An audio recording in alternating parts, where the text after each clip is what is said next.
For 36 years, I was the girl in the background. I was the sister who held everyone else's babies. I changed thousands of diapers that weren't for my own children. The world gave me a nickname. They called me Cinderella. They said I was the daughter who would never leave the big house. There were nights I cried myself to sleep, wondering if God had forgotten me. I wondered if I was meant to be an aunt forever and never a mother, but God's timing is never late. He is just preparing the perfect gift. On December 30th, my entire world shifted on its axis.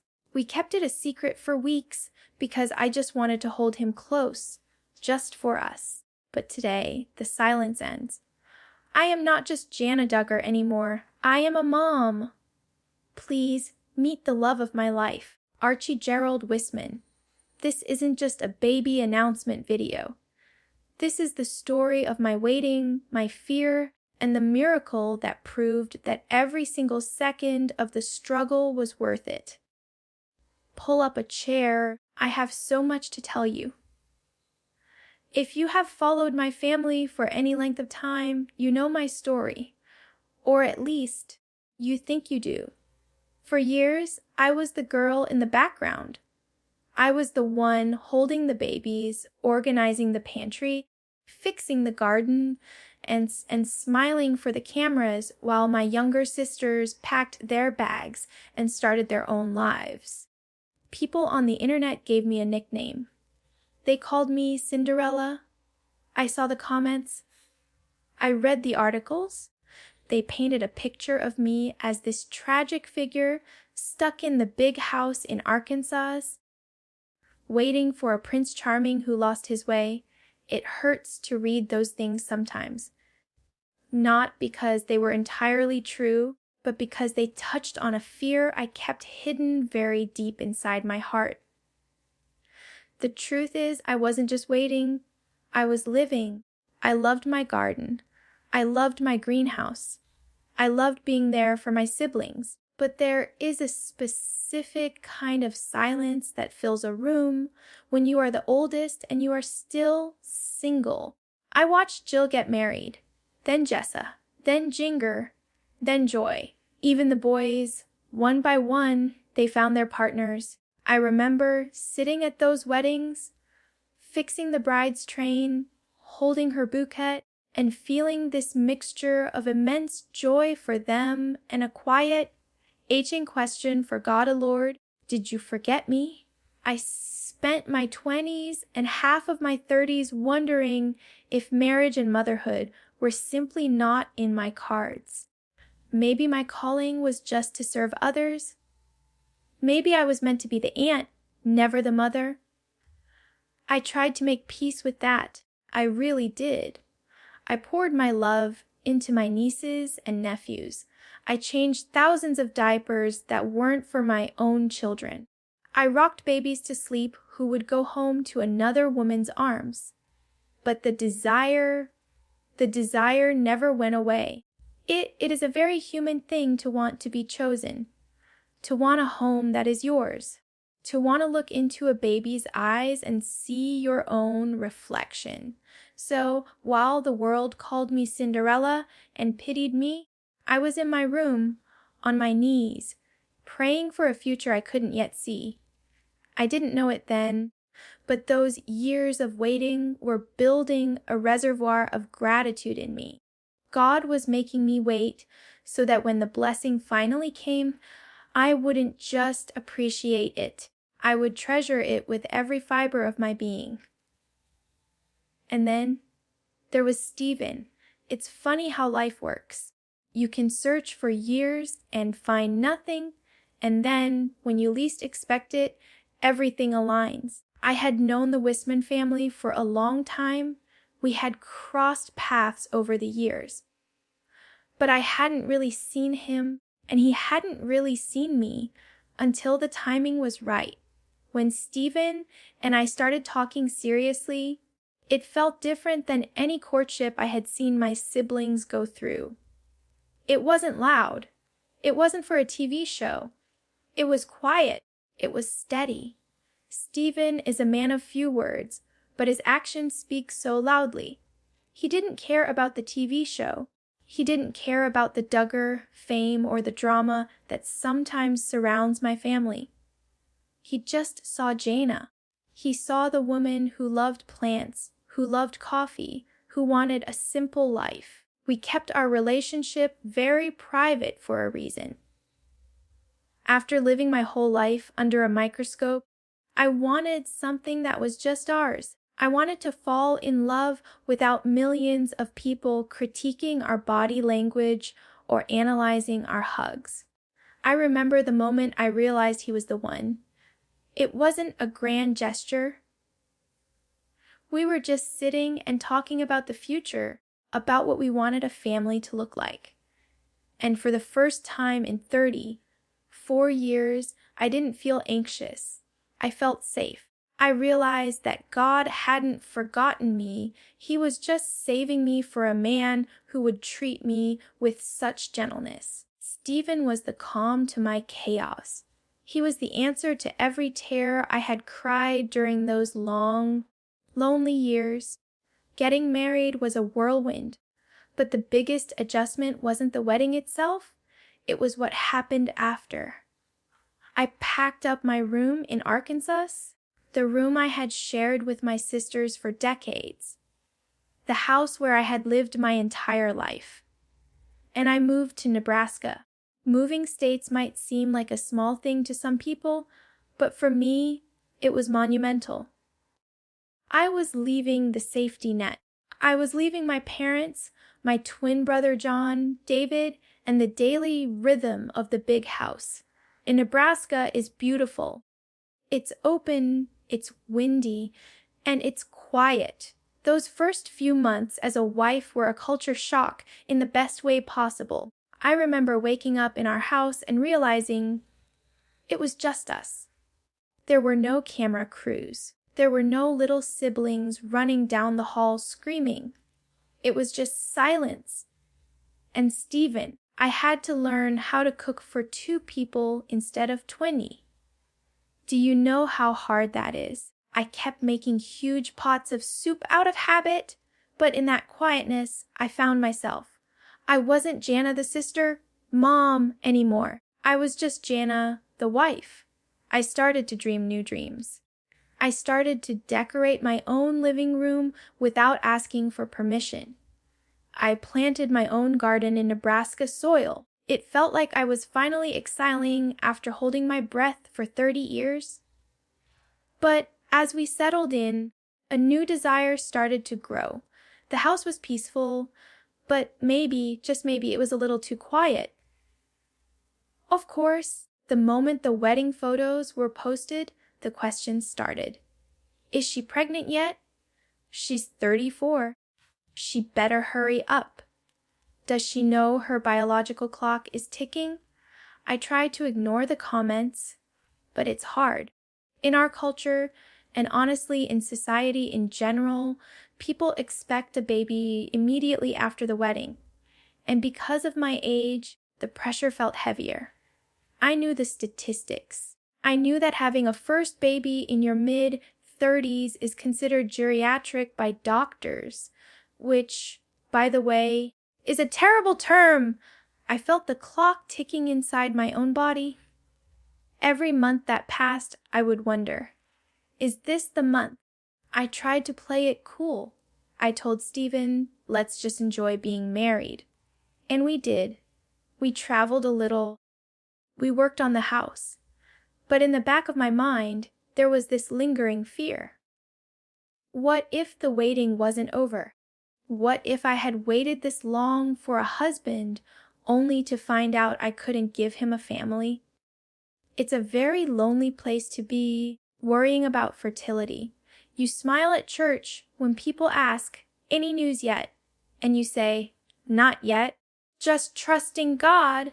But inside, you are calculating dates and wondering if you did something wrong. I wanted to be a mother so badly, but I was terrified of getting my hopes up only to be crushed. It was a Tuesday morning. I remember the light was coming through the bathroom window in a very specific way.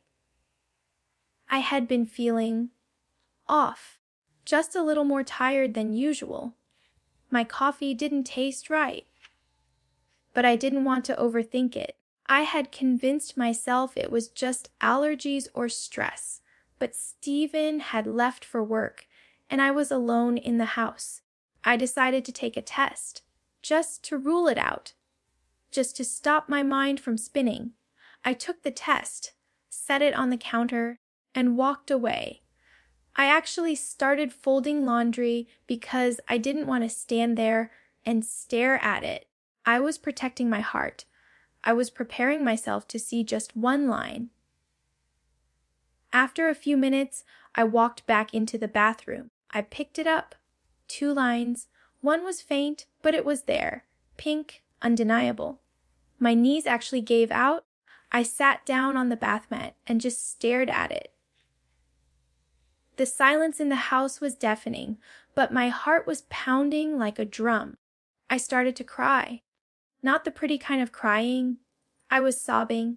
I was 35 years old. I was finally going to be a mom. I touched my stomach.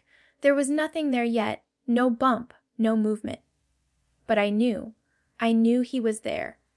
In that moment, the years of Cinderella, the years of waiting, the years of watching everyone else have their turn, none of it mattered. It all faded away. All that mattered was those 2 pink lines. I sat there for an hour, just holding the test, thanking God, and wondering how in the world I was going to wait until Stephen got home to tell him. The hours between taking the test and Stephen coming home were the longest hours of my life. I paced around the kitchen. I picked up the test to make sure the lines were still there. I put it back down. I was shaking with excitement. I didn't have time to go out and buy a cute onesie or bake a cake. I wanted to, but I couldn't wait that long. I just wrote a little note on a card that said, "Hi, Dad." When I heard his truck pull into the driveway, my heart jumped into my throat. I stood by the kitchen island, trying to look normal. He walked in, tired from work, dusting off his boots. He smiled at me, that same steady, comforting smile I fell in love with. I handed him the card and the test. He looked at it. He frowned for a second, processing, and then the look on his face. It was like the sun coming out from behind a cloud. His eyes filled with tears instantly. He dropped his keys and pulled me into the tightest hug. We didn't say anything for a long time. We just stood there in our kitchen in Nebraska, holding each other, crying happy tears. We prayed right there. We thanked God for this little life. It was so simple and so perfect. No cameras, no producers, no audience. Just a husband and wife realizing their family was beginning. But I have to be honest with you.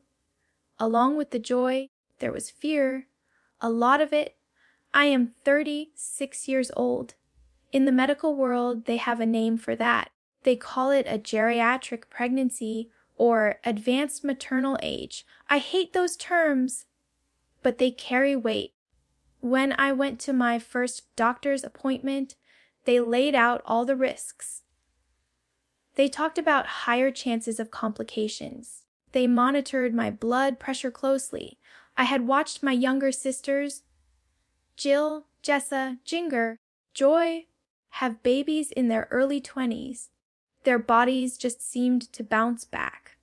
Everything seemed so easy for them. But here I was, doing this over a decade later than they did.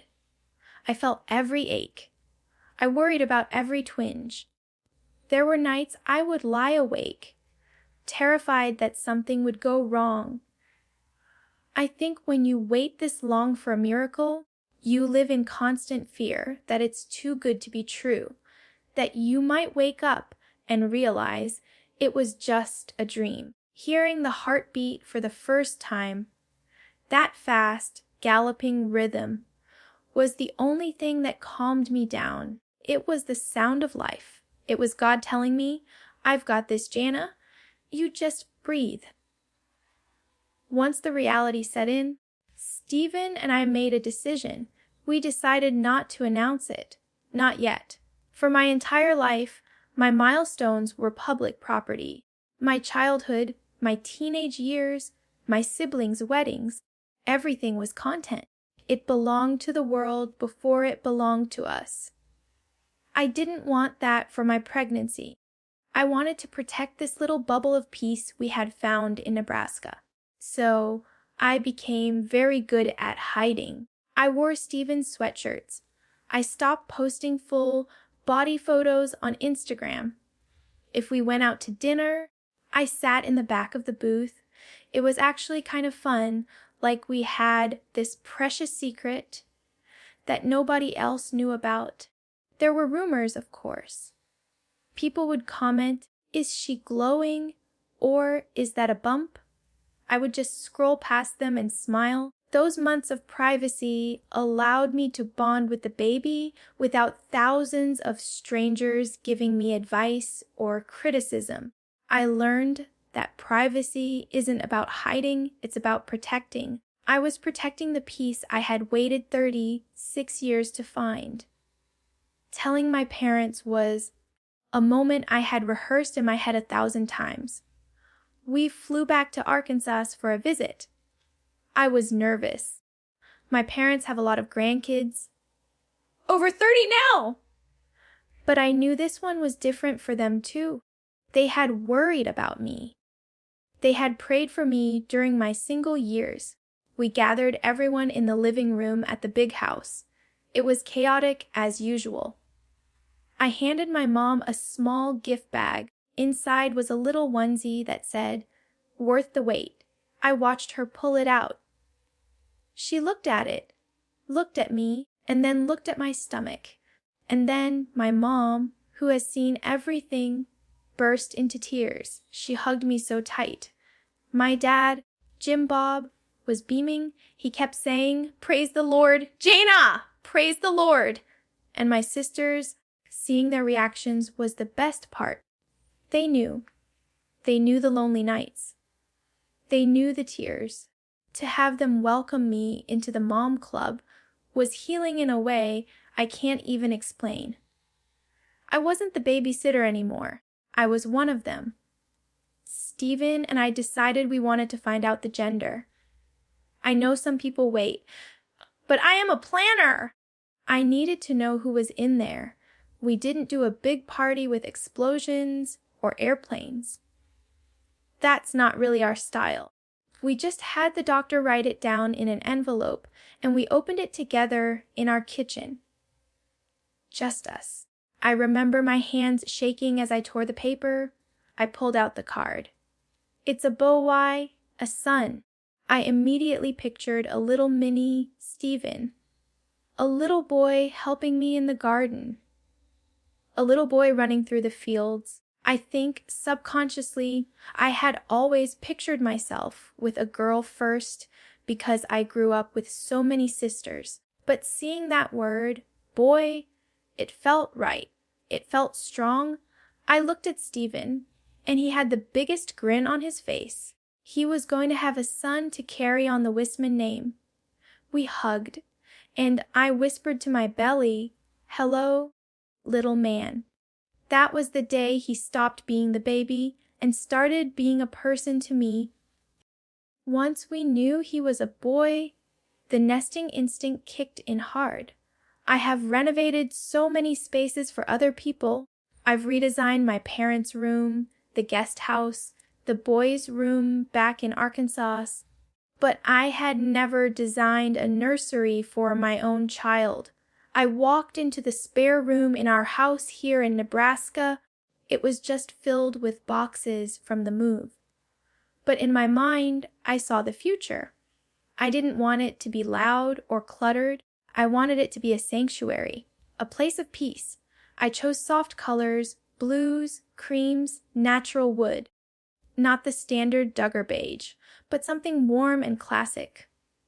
Stephen built the crib. Watching your husband build the bed your son will sleep in, that does something to your heart. He was so meticulous, sanding down every edge, making sure it was safe. I spent hours in there, just sitting in the rocking chair. I would fold his tiny socks. They are so small, and put them in the drawer. Then I would take them out and fold them again just to feel the fabric. I hung a picture on the wall that said, "For this child I have prayed." Because it's true, every brushstroke of paint on those walls was a prayer. I was building a heaven for him, a place where he would know, from his very first breath, that he was wanted beyond measure. A sound of a heartbeat monitor fading in and out. The music shifts to something slower, slightly heavier. Why, I think I underestimated how hard the end of pregnancy would be. I had watched my sisters go through this so many times. I thought I knew what to expect. I thought, I've seen swollen ankles, I've seen the back pain, I'll be fine.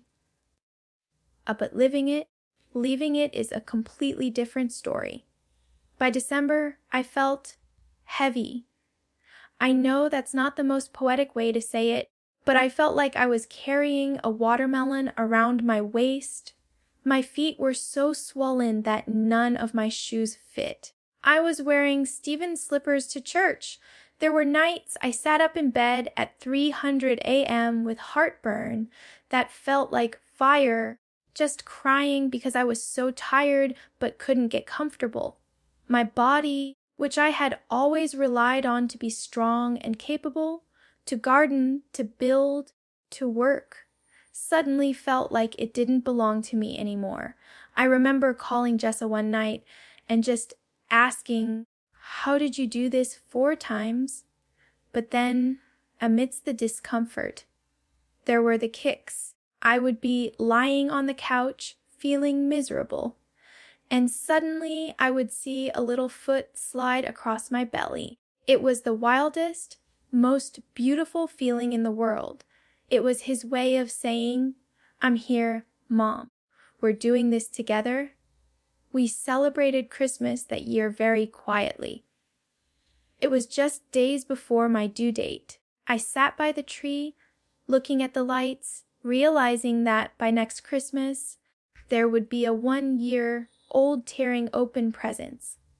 I was physically done, but spiritually, I was so ready to meet him. December 29th started like any other Tuesday. I was actually in the kitchen trying to bake something, because apparently I can't stop working even when I'm 9 months pregnant. I felt a twinge. I stopped. I held my breath. Was that it? A few minutes later, it happened again, but stronger. I walked into the living room where Stephen was reading. I didn't say anything at first. I just stood there, timing it in my head. When the third one hit, I looked at him and said, "Stephen, I think you need to get the bag." The look on his face! He went from 0 to 100 in 2 seconds. He was so focused. He started grabbing the checklist. Do we have the car seat? Do we have your robe? It's funny, in the movies, labor starts with water breaking and immediate screaming. For me, it was this slow, rolling intensity. We spent the afternoon pacing the house. I remember stopping to look out the window at the Nebraska snow, thinking, this is the last time I will look at this view as just a wife. When I come back, everything will be different. As the sun went down, the contractions got real. That's when the fear crept back in, the reality that this baby has to come out, and I have to be the one to do it. No, I know my family is famous for home births. My mom had most of us at home. My sisters have had home births. It's a beautiful tradition, and I respect it so much. But Stephen and I made a different choice because of my age, being 36, And because this was my very first baby, we decided the hospital was the safest place for us. I know some people might be surprised by that, a Jana Duggar in a hospital, but honestly, after waiting this long, I wasn't willing to take even a 1% risk. I wanted the monitors. I wanted the doctors. I wanted to know that if anything went wrong, help was right there within seconds. The drive to the hospital was memorable. It was dark, it was cold, and every bump in the road felt like a mountain. Stephen drove like he was transporting a Faberge egg. He kept reaching over to squeeze my hand between contractions. Walking into that hospital lobby, I felt small. It smelled like antiseptic. It was bright. It was so far removed from the cozy, homey births I had attended for my sisters. But as soon as the nurse strapped that monitor on my belly and I heard that whoosh, whoosh, whoosh of his heartbeat, I knew we were in the right place. I wasn't trying to be a hero. I was just trying to be a mom who brought her baby home safely. Labor is humbling. There is no dignity in it. You are exposed, you are in pain, and you lose all sense of time. I labored for a long time. Hours turned into, I don't even know. The pain was unlike anything I had ever imagined. I have a high pain tolerance. I've worked in construction. I've done heavy lifting. But this was a different beast. There were moments I wanted to give up. I looked at Stephen with tears running down my face and said, I can't do it. It hurts too much. And this is where I fell in love with my husband all over again. He didn't panic. He didn't look away. He stood right by the bed, wiped my forehead with a cool cloth, and whispered, You are doing it, Jana. He is almost here. You are so strong. He was my anchor. When the contractions washed over me like a tidal wave, he was the rock I held onto. We played worship music in the background. Great is Thy Faithfulness was playing on a loop. I focused on the lyrics. Morning by morning, new mercies I see. I needed those mercies. By the time the doctor said it was time to push, I was exhausted. I felt like I had run a marathon. But then a switch flipped. The instinct took over. I realized I am the only person who can do this for him. I closed my eyes, gripped Stephen's hand, and prepared to meet my son. It was December 30th, the very end of the year. The room was intense. Nurses were moving around. The doctor was giving instructions. But my world had shrunk down to just one focal point. I pushed with everything I had left. I prayed with every breath. And then relief. And then silence. For a split second, there was silence. My heart stopped. I looked at the doctor. And then the most beautiful sound I have ever heard in my entire life shattered the room. A cry. A loud, strong, angry cry. They lifted him up. He was warm. He was wet. He was screaming. They placed him on my chest. And I broke. I sobbed. I couldn't even see him clearly through my tears. I just kept saying, Hi. Hi, baby. Hi. Stephen was crying too. We were a mess. I looked at his little face. He had dark hair. He had these tiny, perfect fingers. Archie Gerald Wissmann. He was 8 pounds, 5 ounces. He was perfect. In that moment, lying in that hospital bed, holding this warm, slippery bundle, 36 years of waiting made sense. Every lonely night, every question, every tear, it was the price of admission for this moment. And looking at him, I knew I would have waited 100 years if it meant I got to be his mom. As music shifts to a cheerful, acoustic melody, people have been asking, how did you pick the name? Naming a human being is terrifying. You have to give them a title they will carry for the rest of their life. We went back and forth on so many names. For a while, we liked biblical names like Caleb or Noah, but nothing felt quite right. Then Stephen suggested Archie. At first, I smiled. It sounded vintage, it sounded playful. But the more I said it, Archie Wissmann, the more it stuck. We looked up the meaning. Archie means truly brave or bold. For a boy born into this crazy world, I wanted him to be brave. I wanted him to have a name that sounded friendly but stood for strength. And then his middle name, Gerald. We wanted something strong to anchor the first name. Gerald feels timeless. It connects him to the generations before him. It's a name with roots. So he isn't just baby Wissmann, he is Archie Gerald, my brave little man. When I look at him now, I can't imagine him being named anything else. He just looks like an Archie, doesn't he?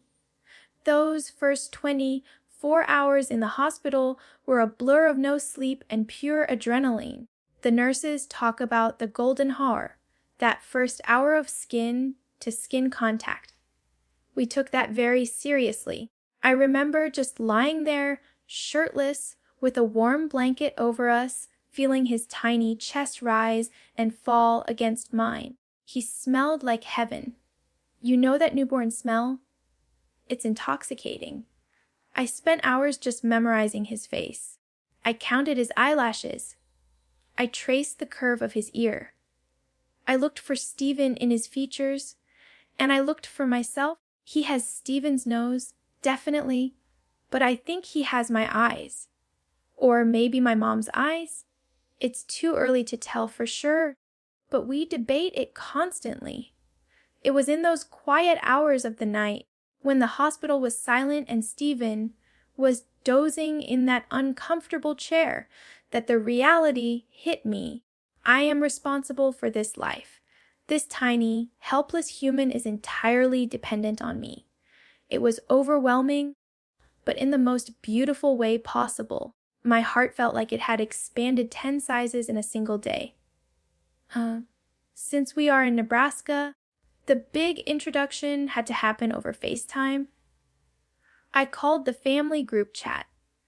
When my mom's face popped up, followed by Jessa, Jill, Jinger, the screen was just a grid of chaos and excitement.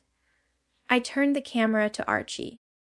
The screaming, I think we broke the speaker on my phone. She's so cute. Look at that hair. He looks just like Stephen. Seeing my siblings, who I raised, now looking at my baby, it was a full circle moment. My twin brother, John, David, was just grinning. He didn't say much, but he didn't have to. We have always had that twin connection. He knows how much I wanted this. We are planning a trip back to Arkansas soon so everyone can meet him in person. I can't wait to see my dad, Jim Bob, holding Archie, and I can't wait to see him playing with his 30 cousins. He is going to have built-in best friends for life. Os music swells, emotional, cinematic, and inspiring string music die. As I close this video, I want to speak to one specific person. I want to speak to the girl who is watching this alone in her room, the woman who is 30 or 35 or 40 and feels like life has passed her by. I know you. I was you. I know what it feels like to be the Cinderella. I know what it feels like to smile at baby showers while your heart is breaking. I know the nights where you wonder if God is punishing you or if you are just unlovable. Please look at me. Look at Archie. I didn't get married until I was 34. I didn't become a mom until I was 36. By the world's standards, I was late. But by God's standards, I was right on time. If I had settled for the wrong guy in my 20s just to get a ring, I wouldn't have Stephen. If I had forced a path that wasn't mine, I wouldn't have Archie. Your story is not over. Just because your timeline looks different than your sister's or your friends doesn't mean it's broken. Don't give up hope. Don't close your heart. Keep planting your garden. Keep serving. Keep living. Because one day, when you least expect it, your miracle will arrive, and when it does, you will look back at the waiting and realize that it was just the preparation for the joy. Thank you for loving me through the years. Thank you for celebrating Archie with us. This isn't the end of my story, it's just the beginning. I'm Jana, and finally, I'm a mom.